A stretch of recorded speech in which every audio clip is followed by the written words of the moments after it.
सध्या सोलापूर जिल्ह्यात शक्तीपीठ महामार्ग आणि पंढरपूर फलटण रेल्वे रुंदीकरण असे दोन विषय अतिशय महत्त्वाचे आहेत. आपण कोल्हापूर जिल्ह्यातून शक्तीपीठ महामार्ग बाजूला काढण्यात यशस्वी झालात. आपण मोठा संघर्ष केला त्या भागात. इकडे पण आपलं लक्ष आहे सोलापूर जिल्ह्यात सुद्धा. परंतु काय झालं आहे, इथं सरकारचं काम रेटून चालू आहे. थोडंसं शेतकऱ्यांचा संघर्ष ताकद कमी पडते असे दिसते.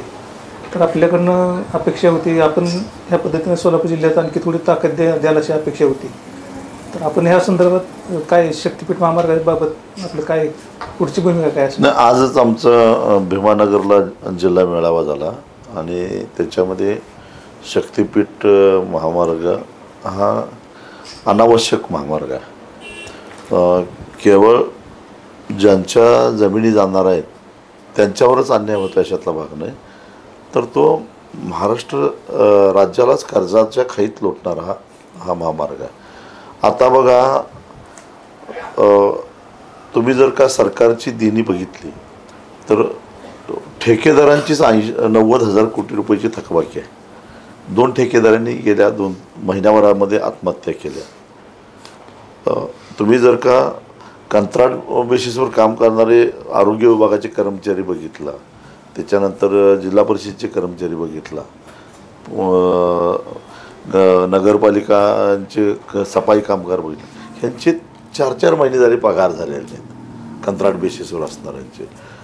शेतकऱ्यांच्या जवार हे रोजगार हमीतनं विहिरी आहेत, त्या विहिरीचं पेमेंट झालेलं नाही. ठिबक सिंचनचं अनुदान नाही. का तर सरकारला पैसा नाही म्हणून. मग अशी परिस्थिती असताना केवळ शक्तीपीठ करायचाच यासाठी 20,000 कोटीचं नवीन कर्ज काढायचं आणि ते आत्तापर्यंत काढलेल्या कर्जाच्या पेक्षा उच्चांकी व्याजदराचं, माझ्या माहितीप्रमाणे 7.25% व्याजदर काहीतरी त्याला आहे. 6% व्याजदरानं बाकी सगळी कर्ज महाराष्ट्र सरकारची 6% व्याजदराची आहेत. 7.25% व्याज देऊन हे कर्ज काढायचं काय कारण आहे? त्याचा बोजा कुणावर पडणार आहे? आज राज्याची अशी परिस्थिती झालेली आहे. हा झाला एक भाग. बरं, आज ते सांगतात की 86,000 कोटी रुपये त्याला खर्च येणार आहे. पण मला माहीत आहे की सरकारच्या नेहमीच्या काम करण्याच्या पद्धतीप्रमाणे ते 1.5 लाख कोटीच्या वर जाणार आहे. कारण आत्तापर्यंतचा अनुभव असाच आहे, समृद्धीचाही अनुभव तोच आहे. मग हा सगळा पैसा हा त्या रस्त्यावरून प्रवास करणाऱ्या प्रवाशांनाच भरायचा आहे. ते काय सरकार भरणार नाही ना. ते मग हा बोजा जनतेवर नाही का? मग मुद्दा असा आहे की नॅशनल हायवे हे केंद्र सरकारचंच एक प्राधिकरण आहे. सुरत पुणे ते बेंगलोर ग्रीन कॉरिडॉर ते करणार आहेत. 700 किलोमीटर लांबी आहे, 8 पदरी आहे. त्याला ते 50,000 कोटी रुपये खर्च येणार आहे म्हणतात. म्हणजे साधारणपणे 1 किलोमीटरला 70 कोटी झाले. मग मला सांगा की 70 कोटीत 8 पदरी रस्ता होतो आणि हा 86,000 कोटी भागिले 802 किलोमीटर केलं तर हे 107 कोटी व्हायला लागले. 4 पदरीला 6 पदरीला 6 पदरी रस्ता 107 कोटीला होतो. 8 पदरी रस्ता 70 कोटीत होतो. हा काय भानगड आहे? काय प्रकार आहे? म्हणजे याच्यामध्ये मोठा घोळ आहे. नॅशनल हायवेची साईड जर तुम्ही बघितली, हे माझं पदरचं मी सांगत नाही, तर त्यांचे साधारणपणे 4 लेनला 6 लेनला 1 किलोमीटरला 35 ते 40 कोटी रुपये खर्च दाखवतात. ते केंद्रात सरकार तुमचंच आहे, राज्यात सरकार तुमचंच आहे. मग एवढा म्हणजे याचा अर्थ या रस्त्यामध्ये काही लोकांना 50,000 कोटी रुपये मिळणार आहेत. मग त्यांना ते 50,000 कोटी मिळावेत म्हणून महाराष्ट्रातल्या जनतेनं टोल का द्यावा? हा सगळा मुद्दा आहे. हे कर्ज का भरावं सरकारचं? हा मुद्दा आहे. म्हणून शक्तीपीठाला आमचा विरोध आहे आणि म्हणून 12 जिल्ह्यातल्या शेतकऱ्यांना एकत्रित करून समन्वय समिती स्थापन केली आहे. पण हा लढा केवळ बाधित शेतकऱ्यांचा नाही आहे, महाराष्ट्राच्या जनतेसुद्धा आहे. हा झाला एक भाग. दुसरा, सांगली कोल्हापूर जिल्ह्याला महापुराच्या खाईत लोटणारा हा रस्ता आहे. काही गरज नाही त्या रस्त्याची. कारण हा कृष्णा आणि त्याच्या उपनद्यांना असं दक्षिण उत्तर किंवा नैऋत्य ते ईशान्य अशा पद्धतीनं आडवा जाणार बांध होतोय.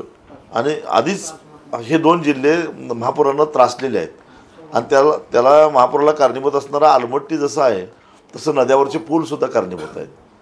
मग हे नवीन कशासाठी? हा दुसरा भाग.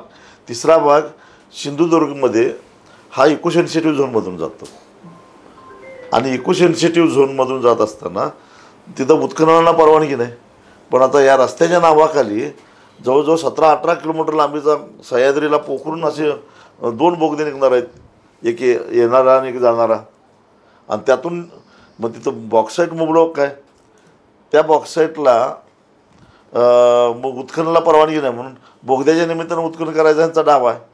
म्हणून ज्याचा काही काडिक संबंध नाही, शिवाजी पाटीलसारखा एक माणूस या तस्करीत इंटरेस्ट असणारा तो त्या रस्त्यामध्ये रस घेतो. हे न कळण्यात पण आम्ही काय मूर्ख नाही. त्यामुळे सिंधुदुर्गचाही त्याला विरोध आहे. आणि हे सगळं होत असताना सगळ्याच गोष्टी म्हणजे खरोखर या रस्त्याची आवश्यकता आहे का? कारण ह्याचा जर नकाशा बघितला, मी तुम्हाला PDF देतो नकाशाचं, वर्ध्यापासून कोल्हापूरपर्यंत नागपूर रत्नागिरी जो महामार्ग आला आहे त्याला बरोबर समांतर आहे. फक्त थोडा गॅप इथं सोलापूर जिल्ह्यातच, कारण तो पंढरपूरला जोडायचा म्हणून जरा रस्त्यापासून लांब आणला आहे, पंढरपूरच्या बाजून न्यायचा म्हणून. नाहीतर पूर्ण समांतर आहे. आणि तोही फार नाही, 20-25 किलोमीटर लांब आहे, फार अंतर नाही, पूर्ण समांतर. काही ठिकाणी क्रॉस होतो, किंचित क्रॉस होतो आणि परत जातो. मग आणि तो मी स्वतः गडकरींच्यावर चर्चा केली. मी आता एक याचिका दाखल करतोय कोल्हापूर बेंचला की तोच रस्ता तोट्यात आहे. कुठला? नागपूर रत्नागिरी. मग हा नवा त्यांचाच टोल वसूल होत नाही, त्यांना अपेक्षित टोल होत नाही. अपेक्षित जे काय रक्कम आहे त्याच्या 25% रक्कम जमा होते. म्हणजे 25% क्षमतेनंच चालतो तो. मग नवीन त्याच्या शेजारी दुसरा कशाला पाहिजे? बरं तुम्हाला पाहिजेच, तुम्ही केंद्र सरकारला विनंती करा ना, हाय तो रस्ता 8 लेन करा, त्यातले 4 लेन एक्सप्रेस करा आणि 4 लेन सर्व्हिस रोड म्हणून ठेवा. म्हणजे स्थानिकांची सोय होईल. ज्याला गोव्यानं वेगात जायचं आहे गोव्याला ते वेगानं जाईल. हा, 1 रुपया खर्च करायला लागत नाही. पण 50,000 कोटी बुडतात ह्याचं. याची जी कॉस्ट तुम्ही सांगितली 108 कोटीपर्यंत जाते आणि पुणे बेंगलोरची 70 कोटीपर्यंत. हा जो गॅप आहे तो एक प्रकारे भ्रष्टाचार आहे. ह्याच्या संदर्भात वर अधिकृतपणे असं तक्रार करण्याचं कुठं नाही का? मी एक याचिका दाखल करतोय ना आता. मी सगळी माहिती संकलित करतोय. आता खंडपीठ कोल्हापूरला आलंय. आता आम्हाला काय, आम्ही अनावश्यक महाराष्ट्राच्या जनतेला कर्जाच्या खाईत टाकणारा, पर्यावरणाचं नासधूस करणारा, महापुरात लोटणारा हा रस्ता आहे, आम्हाला नको आहे. हा झाला एक महाराष्ट्राच्या जनतेच्या दृष्टीनं. आता बाधिताच्या दृष्टीनं सांगतो. 2013च्या कायद्याप्रमाणे नागपूर रत्नागिरी महामार्गाला ज्यांच्या जमिनी गेल्या किंवा आपल्या भागात काय पालखी मार्गाला ज्यांच्या जमिनी दिल्या त्यांना मुबलक पैसे मिळाले, भरपूर पैसे मिळाले. हे ह्या चोरांच्या लक्षात आलं. त्यांनी 2022ला त्याच्यामध्ये अमेंडमेंट केली आणि त्या अमेंडमेंट केल्यामुळं अक्षरशः कवडीमोल किमतीनं जमिनी जाणार आहेत आपल्या. हा दुसरा भाग. आता काही लोक आम्हाला 6 पट मिळणार आहेत, 50% बोनस म्हणणार आहेत की नाही, त्यांनी फक्त त्यांना ज्यांनी सांगितलं त्यांच्याकडनं पत्र आणा म्हणावं तसं. हा आता सगळे गट नंबर कुठल्या गट नंबरनं जाणार आहे हे तर सगळ्यांना माहिती आहे, बरोबर. त्या गटातल्या समजा सतीश बागलची जमीन जाणार आहे, 30 गुंठ जाणार आहे. त्या 30 गुंठ्याला किती पैसे मिळणार आहेत द्या ना पत्र आत्ताच. सतीश लगेच एनओसी देईल तुम्हाला. देत नाहीत ते रेडी रेकनरच्या दुप्पट काहीतरी. हो, मग तेच किती दुप्पट चौपट काय असेल ते तुमचं द्या ना.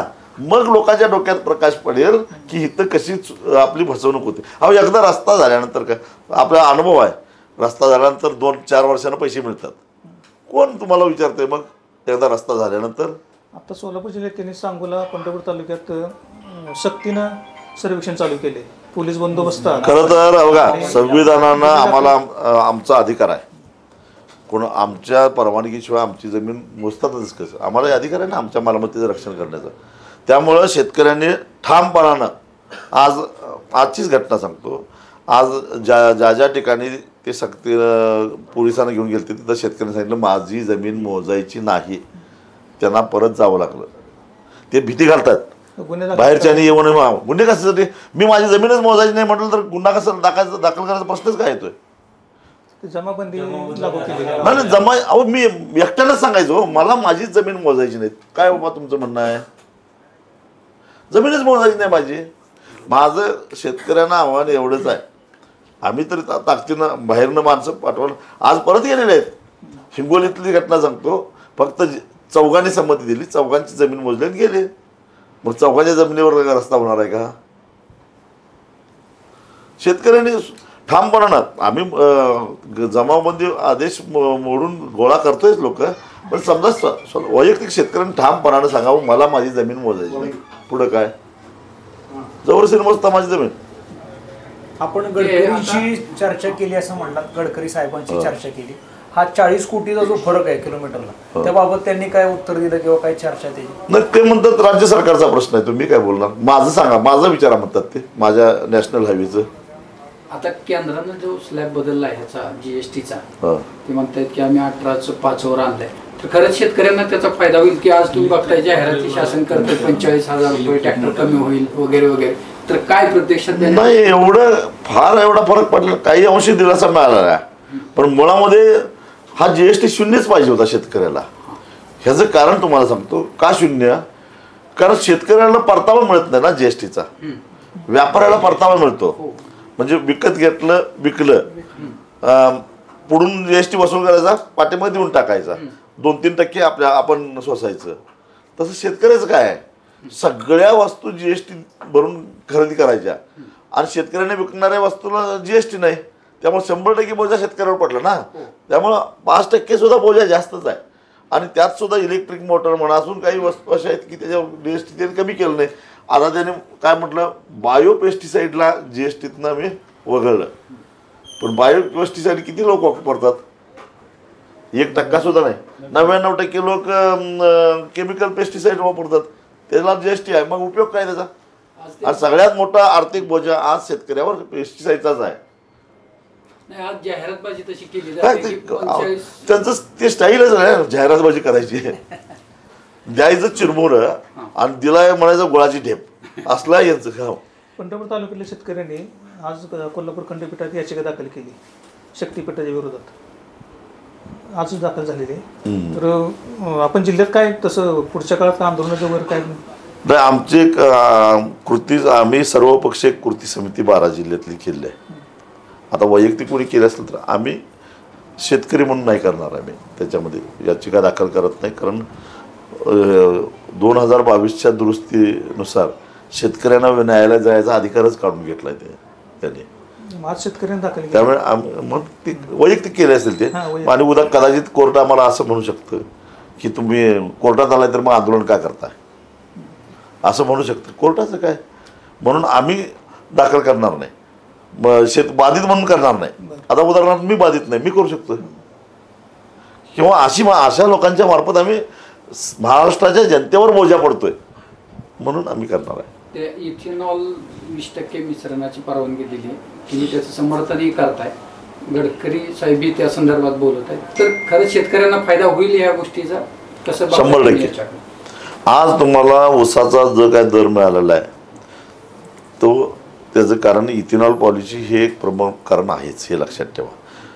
पूर्ण मी समाधानी नाही दराबद्दल, तरीसुद्धा जर इथेनॉलची पॉलिसी नसते तर आत्ता मिळतात त्याच्यापेक्षा 200-250 रुपये आपल्याला कमी मिळाले असते. याचं कारण तुम्हाला सांगतो, गेल्या 5-6 वर्षामध्ये आपले साखरेचं उत्पादन जर बघितलं तर 340 लाख टनाच्या आसपास आहे आणि आपली गरज 285 लाख टनाच्या वर जात नाही. आणि हे जे 45 ते 60 लाख टन साखर आहे ही आपल्याला निर्यात करण्याशिवाय पर्याय नव्हता. मागचं 1 वर्ष सोडलं अपवाद, आणि ती सुद्धा सरकारनं करून दिली नाही आपल्याला निर्यात.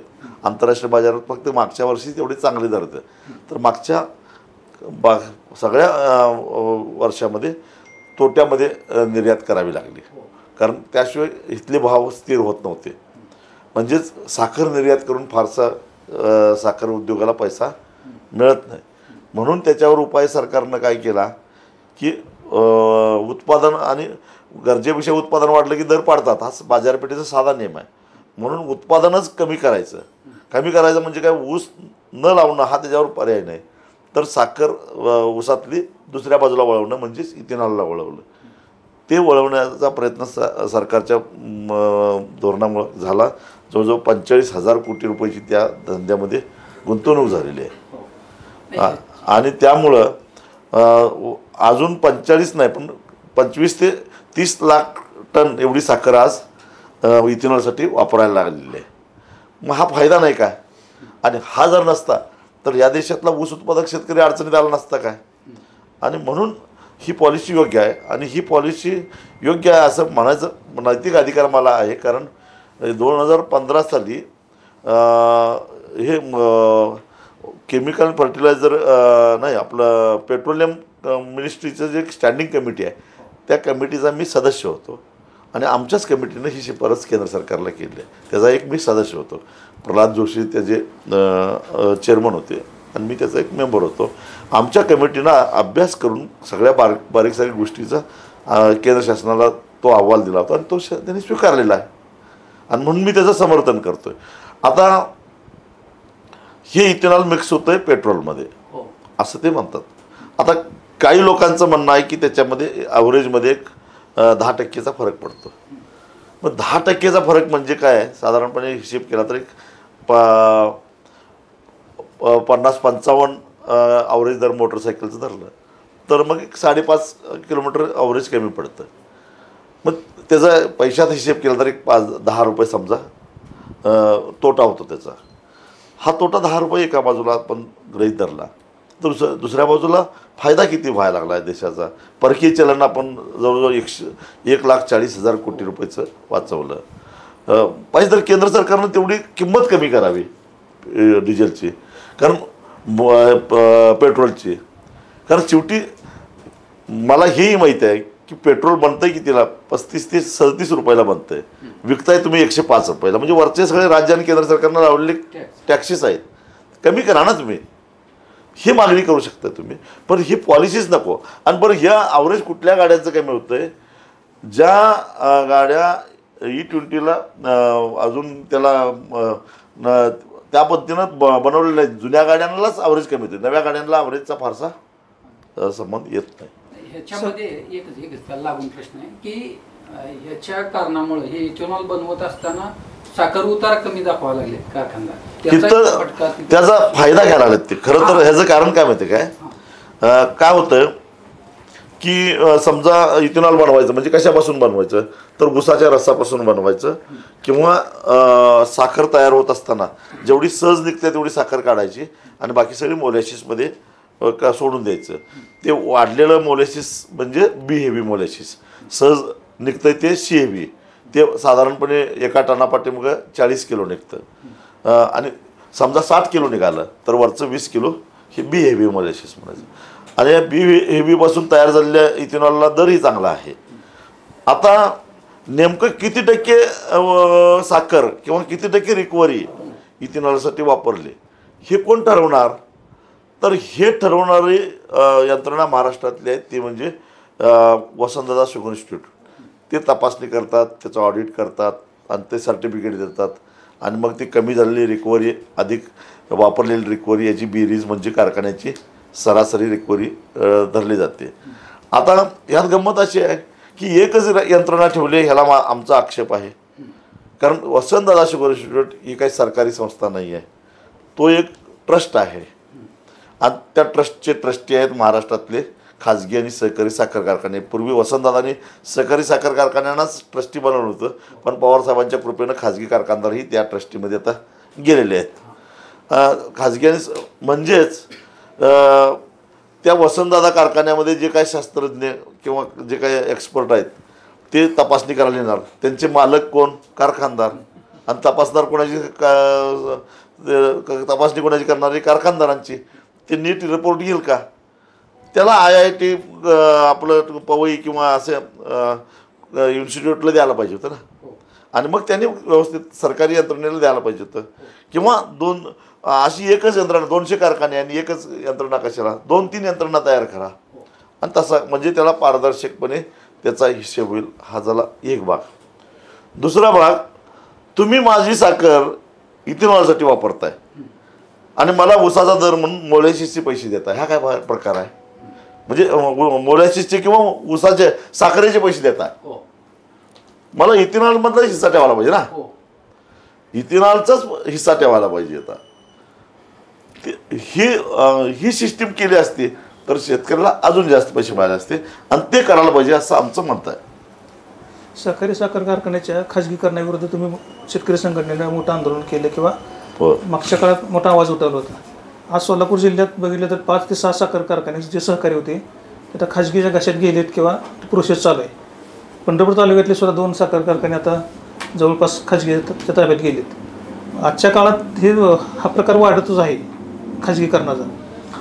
मग ह्याला काय हे एक व्यापक कटाचा भाग आहे हा.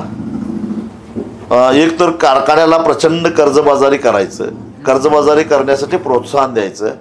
पहिल्यांदा कसं आहे बघा, पहिल्यांदा त्या कारखान्याच्या चेअरमनला भीती घालायचं, आपल्या पक्षात घ्यायचं, मग NCDCचं कर्ज द्यायचं, त्याची पात्रता आणि लायकी नसताना जास्त द्यायचं, अजून उधळ म्हणायचं, पूर्ण कारखाना कर्जबाजारी करायचा आणि आता हा कारखाना आता काय चालत नाही म्हणायचं आणि कुणाला तर देऊन टाकायचं.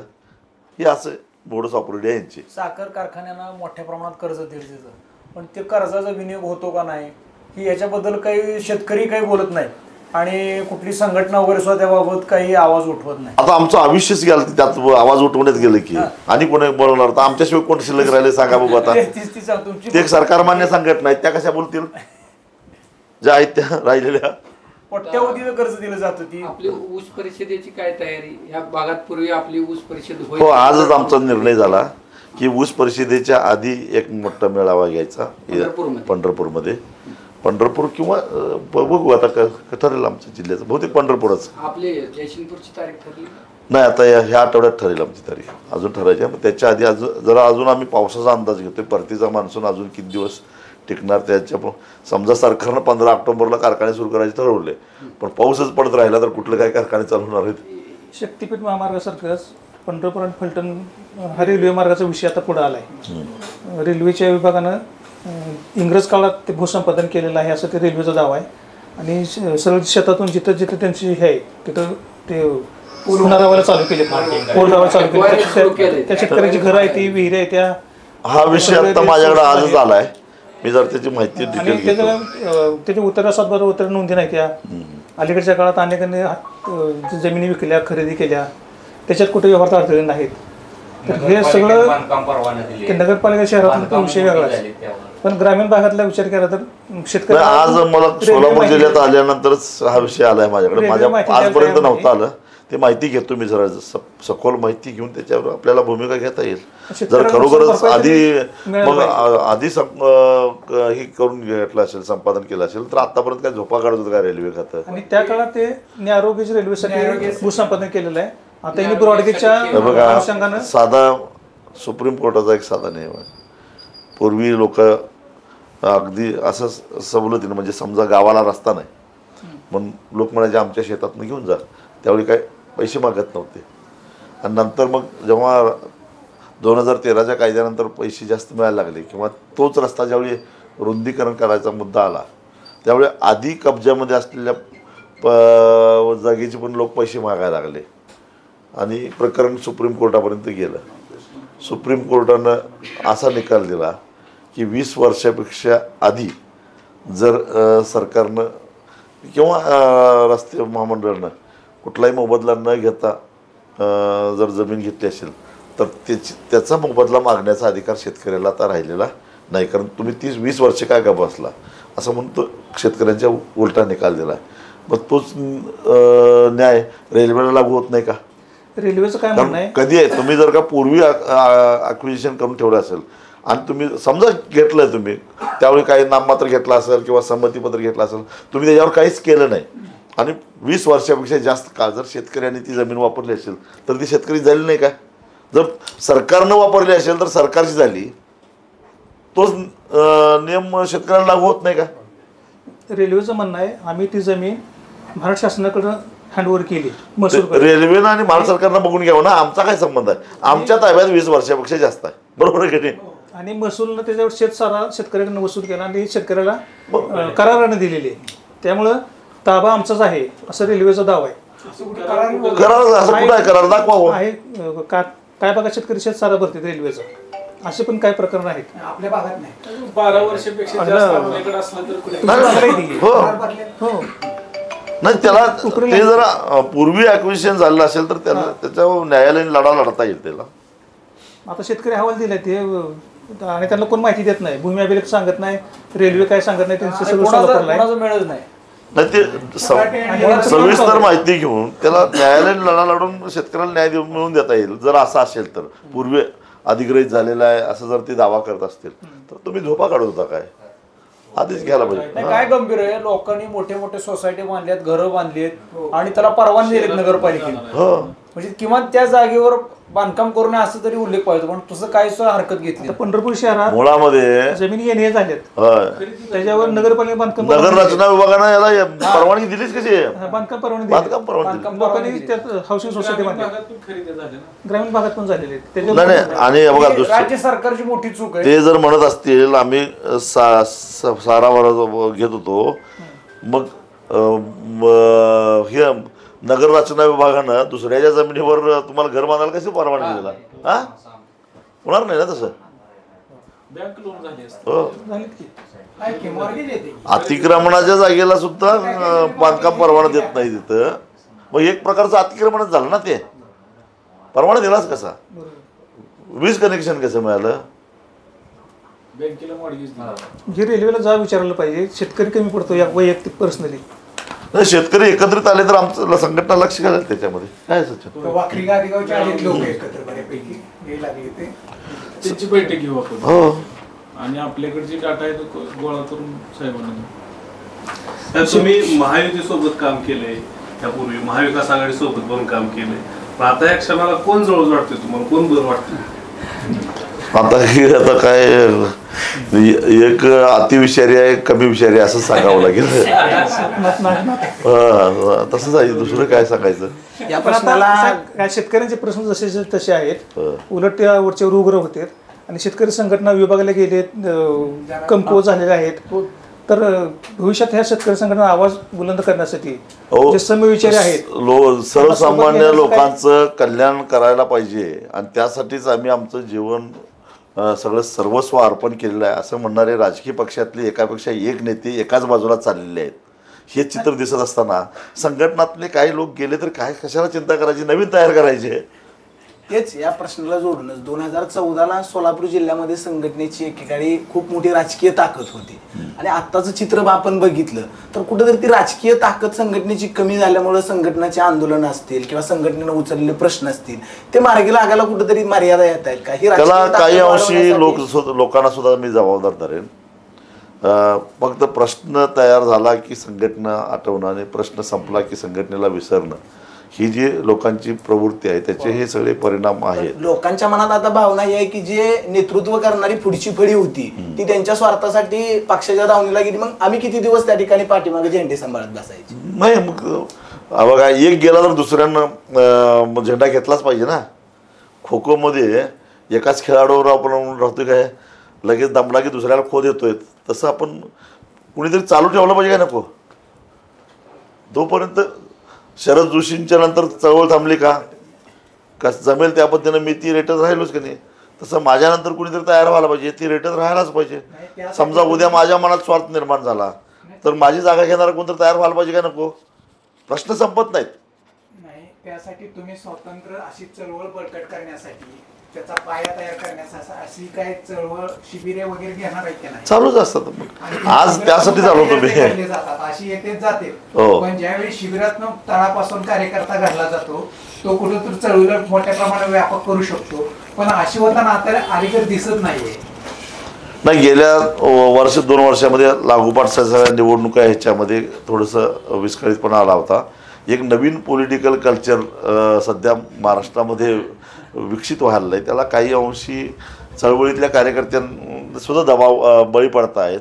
अशा सगळ्या परिस्थितीमध्ये पुन्हा एकदा नव्याने उभारणी करण्यासाठी थोडासा वेळ लागू शकतो, तो लागलाही, परंतु नव्यानं उभारणी करू आम्ही, कारण जेवढे जातात तेवढेच नवीन तयार होत असतात ना. आता ही सध्याचं महाराष्ट्राचं चित्र जर बघितलं तर आरक्षणानं सगळा महाराष्ट्रावर पळतोय. मराठा आरक्षणाचे वेगळे मोर्चे, ओबीसी आरक्षणाचा प्रश्न पुन्हा पेटतोय. या सगळ्यात तुम्हाला शेतकऱ्यांचे प्रश्न कुठं बाजूला पडलेले दिसत आहेत. फक्त शेतकरीच नव्हे, सर्वसामान्यांचे प्रश्न सुद्धा बाजूला पडलेले आहेत. आणि आरक्षणामुळे किनाचा किती फायदा होणार आहे कोणा माहीत, पण राज्यकर्त्यांचा फायदा एक झाला की जाती जातीमध्ये झुंज लावून ते मूळ जे रोजमर्रा जिंदगीतले जे प्रश्न आहेत त्याच्यापासून ते बाजूला झालेले आहेत. आज बेरोजगारी प्रचंड वाढली. देशाच्या स्वातंत्र्यानंतरच्या इतिहासामध्ये सर्वाधिक बेरोजगारीचा कालावधी हा सध्याचा आहे. शेतकऱ्यांचे प्रश्न तर आहेत, दररोज 8 शेतकरी आत्महत्या करत आहेत. महागाई प्रचंड वाढत चाललेली आहे, उत्पन्न कमी, खर्च जास्त, अशी अवस्था सामान्य माणसाची झालेली आहेत. हे आपल्या जिव्हाळ्याचे प्रश्न. शिक्षण महाग झालेलं आहे आणि सर्वसामान्यांच्या कुतीच्या पलीकडे गेलेलं आहे. शिक्षणाचा अक्षरशः बाजार मांडला गेलेला आहे. तीच परिस्थिती सरकारनं किती आरोग्याच्या योजना आणल्या तरीसुद्धा आरोग्य आज परवडण्याच्या पलीकडे झालेलं आहे सामान्य माणसाला. ह्या मूलभूत गरजा आहेत माणसाच्या. ह्या विषयावर खरं तर आवाज उठला पाहिजे. ह्या विषयावर खरं तर चळवळी उभं राहायला पाहिजेत. पण चळवळी भलत्याच विषयावर होतात. समजा 100% जागा आरक्षित झाल्या तरीसुद्धा 1-2% लोकांनाच नोकऱ्या करणार आहेत. बाकीच्या 98चं काय आहे. पण नको त्या विषयावर आपण जास्त गुंतून पडायला लागलो आहे आणि लोकांनी त्यात गुंतून पडावं म्हणून पद्धतशीरपणानं राज्यकर्ते प्रयत्न करतायत. हे दुर्दैव आहे. आता येताना रस्त्यावरनं एक साध्या माणसानं प्रश्न विचारला की शेट्टी साहेबांनी उसाला हमी भाव आहे, सोयाबीनसाठी हमी भाव आहे, या सगळ्या गोष्टी होत असताना जो अल्पभूधारक शेतकरी आहे, जो तरकारी पिकवतोय, त्याच्या मालाला कुठंच हमी भाव नाही. आलं तर टोमॅटो रस्त्यावर फेकून द्यायला लागतं आणि नाही आलं तर ते 100 रुपयांनी विकते. याच्यासाठी काय धोरणात्मक निर्णय किंवा केंद्र स्तरावर, शासन स्तरावरती या तरकारीसाठी काय वेगळा धोरणात्मक निर्णय आणता येईल का, त्याला हमी भाव मिळेल असा विषय? मुळामध्ये हमी भाव असला तरी सुद्धा तो हमीभाव मिळतच नाही. देशामध्ये एकूण शेती उत्पादनाच्या केवळ 6% उत्पादनांनाच हमीभाव मिळतो. म्हणजे 94% उत्पादनांना हमीभाव मिळत नाही. 24 पिकांना जरी सरकार हमीभाव जाहीर करत असेल तर याचं कारण ऊस वगळता कुठल्याही पिकाला गॅरंटेड हमीभाव नाही आहे. म्हणजे ऊसाला नाही दिलं तर त्याची वसुली करणं, लिलाव करणं ही प्रक्रिया आहे, ती सोयाबीनला नाही आहे. आणि पहिल्यांदा तो कायदा करून घ्यायचा असा आमचा प्रयत्न चालू आहे. म्हणजे सरकारनं हमीभाव दिला तर म्हणजे जाहीर केला तर त्या हमीभावापेक्षा कमी किमतीमध्ये कुणीही शेतकऱ्याचा शेतीमाल खरेदी करू नये. कंपनी असो, व्यक्ती असो, व्यापारी असो, केल्यास तो तुरुंगात जाईल. अशा प्रकारच्या कायद्याचा एक ड्राफ्ट तयार करून देशभरातल्या आम्ही सगळ्या संघटनांनी मिळून त्या सगळ्यांच्या वतीनं मी 2018 साली लोकसभेमध्ये ते मांडलेलं होतं खाजगी विधेयकाच्या स्वरूपात. त्याचं कायद्यात रूपांतर झालं तर 100% 24 पिकांच्या उत्पादनांना हमीभाव मिळेल. आणि त्याच कायद्याच्या ड्राफ्टमध्ये मी समावेश असा केलेला आहे की हे जे उत्पादनामध्ये पेरिशेबल आणि नॉन पेरिशेबल असे 2 भाग केले त्याने, नाशवंत आणि टिकाऊ असे. तर भाजीपाला हा त्याच्यामध्ये येतो. तर भाजीपाला, फळांना सुद्धा हमी भाव नाही. भाजीपाला, फळं ते आम्ही त्याची व्याप्ती एवढी वाढवल्या की कुक्कुटपालनसुद्धा झालेलं आहे. म्हणजे अंडी आणि चिकन ते लोक चिकनसाठी विकतात ते, आणि मासे मारणारे जे मच्छीमार आहेत ते म्हणजे ह्याच्यानं म्हणजे होडीनं मासेमारी करणारे त्यांना सुद्धा हमीभाव मिळाला पाहिजे. अशा प्रकारे त्या कायद्यात आम्ही तरतूद केली आहे. तो कायदा जर संसदेत मंजूर झाला तर हे सारे प्रश्न सुटू शकतात, एक लक्षात घ्या. आणि त्यासाठी आम्ही प्रयत्नशील आहोत. स्थानिक स्वराज्य संस्थांच्या निवडणुका आलेल्या, स्वाभिमान शेतकरी संघटनेची काय भूमिका असणार आहे? कोणासोबत चर्चा, स्वतंत्र काय, कशा पद्धती भूमिका असणार? स्वाभिमानी शेतकरी संघटना ह्या निवडणुकीकडं अशा पद्धतीने बघते की निवडणुकीच्या निमित्तानं थोडेसे कार्यकर्त्यांना ताकद मिळते. आणि एखादा लोकप्रतिनिधी चळवळीत आला तर चळवळीची ताकद वाढते परत. हा एक भाग झाला. शिवाय स्थानिक स्वराज्य संस्थामध्ये शेतकऱ्यांचे प्रश्नही गुंतलेले असतात काही, त्यामुळे तिथं आपला एक प्रतिनिधी असावा हाही त्याच्या पाठीमागचा उद्देश असतो. आरोग्याचे प्रश्न म्हणा, शिक्षणाचे प्रश्न, जिल्हा परिषदच्या शाळा, इथंच आमची पोरं सगळी. आणि त्यामुळं जास्तीत जास्त कार्यकर्ते निवडून आणण्याच्या दृष्टिकोनातून काही व्यूहरचना करायची. म्हणूनच लवकरच आम्ही राज्य कार्यकारिणीसुद्धा पंढरपुरातच राज्याचीच घेणार आहोत. त्याची व्यूहरचना त्या कार्यकारिणीमध्ये आम्ही ठरवू. पंढरपुरातला कारखाना विठ्ठल सहकारी साखर कारखाना, तुमच्या संघटनेचे 2 प्रतिनिधी पण आहेत तिथं आणि चांगल्या पद्धतीचा दर आता 3500 रुपये दर जाहीर केला अमित पाटील. तर तुम्हाला काही विश्वास आहे का 3500 रुपये ते शेतकऱ्यांना देते? तुमचं काय बोलणं झालं त्या संदर्भात किंवा तुमच्या प्रतिनिधीने काय त्याची माहिती घेतली तुम्ही? आता त्यांनी काही आडाखे बांधून 3500 रुपये दर जाहीर केलेला होता. थोडेसे आडाखे ते चुकले असतील, कारण त्यावेळी साखरेच्या निर्यातीवर बंदी घातलेली नव्हती सरकारनं अजून. एकूण आंतरराष्ट्रीय बाजारातील साखरेचे असणारे भाव आणि त्यामुळं साखर निर्यात झाली तर काही जादा पैसे मिळतील, हे सगळे आडाखे हे करून त्यांनी 3500 रुपये देतो असं म्हटलं होतं. थोडे आडाखे चुकले, पण आजही ते 3500बद्दल ठाम असतील तर ते स्वागत आहे. काटकसर करून देणार असलं तर चांगलीच गोष्ट आहे. आणि आजही ते त्या मताशी ठाम आहेत, चांगली गोष्ट आहे ना. मग वाद करायचं कारणच काय? यावर्षी उद्योगाची काय मागणी आपल्या अनुभव आता ऊस परिषदेमध्ये ठरवू विषय. अजित पवार यांनी काय डिक्लेअर केले की ज्या वर्षी साखर कारखान्याचा उतारा त्याप्रमाणेच FRP द्यावी अशी एक सूचना केली त्यांनी. ही काय सूचना? अजित पवारांची ही सूचनाच बेकायदेशीर आहे. मुळामध्ये खरं तर देवेंद्र फडणवीसांनी त्यांना जाब विचारला पाहिजे की अशा पद्धती, किंवा देवेंद्र फडणवीसांनाच मी प्रश्न विचारतो की अशा प्रकारची बेकायदेशीर समिती स्थापन केलीच कशी? एक तर ऊसाचा दर ठरवायचाच अधिकार केंद्र सरकारचा आहे, त्याच्यामध्ये राज्यानं आणि कोर्टाने निकालही दिला नाही तसा. ढवाढव करायचं कारण नाही. बरं, जी धोरण ठरवणारी समिती निर्माण केली तिचा अध्यक्ष कोण? अजितदादा पवार, माळेगाव कारखान्याचे चेअरमन, जो स्वतःच दर देतो तोच कसा काय त्या समितीचा अध्यक्ष असेल? आणि त्यात शेतकरी आहे काय? म्हणजे दरोडा आम्हीच टाकायचा आणि तो कायदेशीर आहे म्हणून आम्हीच सर्टिफिकेट द्यायचं, असा प्रकार झाला ना तो.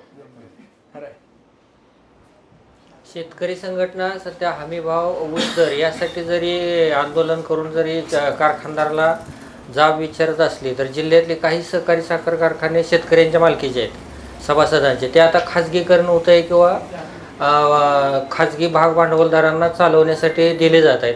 मोहोळमधले 2 कारखाने तशीच वाटचाल आहे. एक खाजगी केला, मला वाटतं दुसरा आता भीमा सहकारी कारखान्याची त्याच्याकडे वाटचाल आहे. त्याला काही संचालकांनी विरोध केला, मात्र शेतकरी संघटनेने काही फारसा विरोध केलेला कुठं दिसला नाही तिथं. आता पंढरपूरचा एक कारखान्याची तीच अवस्था आहे. आम्ही बघा, आमची ताकद किती? चिमूटवर. त्या ताकदीनुसार आम्ही विरोध करत असतो. हे लोकांचं बरं असतंय, आपलं स्वतः भाग घ्यायचं नाही आमच्या कुठल्या आंदोलनात. आणि तुम्ही असं काय केलं नाही, तसं काय केलं नाही, असं प्रश्न विचारणं फार सोपं असतं. संघटनेने पुढाकार घेतला तर शेतकरी पाठीमागे घेणार का? आणि आमच्या एखाद्या कार्यकर्त्यांना पुढाकार घ्यायला नकार दिला तर मला सांगा, मी येईन तिथं. आलं. पहिल्यापासून आमची भूमिका आहे की शेतकऱ्यांच्याच मालकीचे कारखाने राहिले पाहिजेत. पण आज 200 कारखान्यापैकी 101 कारखाने खाजगी आहेत. राहिलेले 99 तरी सहकारी नावालाच आहेत. त्यातले 40-50 भाड्याने दिलेले आहेत दीर्घमुदतीच्या काळानं, आणि राहिलेले 25-30 असे आहेत की कारखाना सहकारी आहे पण आज संस्थापकांची 3री पिढी चेअरमन म्हणून बसलेली आहे, म्हणजे खाजगीच झाला जवळपास. मागल्या 10-15 दिवसापूर्वी सोशल मीडियावरती एक फोटो व्हायरल झाला होता. तुम्ही आणि तुमचे जुन्या काळातले मित्र होते सदाभाऊ खोत, कुठल्या तरी एका केसच्या निकाल संदर्भात आजही होते ते, आणि त्याच्या खाली खूप चांगल्या कमेंट होत्या की तुम्ही सगळ्यांनी एकत्र यायला पाहिजे. तर काय तशा पद्धतीचा विचार कधी तर मनात येतो? मनाचा उपयोग करून चालतं. जोपर्यंत मोहावर स्वार्थावर विजय मिळवता येत नाही तोपर्यंत ह्या चर्चाच राहतात. शेतकरी म्हणून एक प्रश्न आहे की सर्व शेतीसाठी जे काय मशागतीसाठी जो खर्च होतो महागाईला, तो सर्व शेतकऱ्याला स्ट्रगल करावा लागतो आणि शेतकऱ्याच्या मालावर म्हणजे थोडक्यात ऊस उत्पादक शेतकरी म्हणून बोलतोय ती निर्बंध का साखरेवर याच्यावर सुद्धा आवाज आपण उठवला पाहिजे सर्वांना. नाही, याचं कारण आपण उत्पादित करत असणाऱ्या सगळा शेतीमाल हा जीवनावश्यक वस्तूच्या यादीमध्ये येतो आणि 1955च्या कायद्यानुसार जीवनावश्यक वस्तूंच्या किमती नियंत्रित करण्याचा अधिकार हा केंद्र सरकारचा आहे आणि तो कायदा जोपर्यंत बदलत नाहीत तोपर्यंत आपल्या शेतीमालाच्या किमतीवर नियंत्रण करण्याचा अधिकार केंद्र सरकारकडे राहणारच आणि तो कायदा बदलला पाहिजे अशी पहिल्यापासूनची शरद जोशींच्या पासूनची आमची मागणी आहे.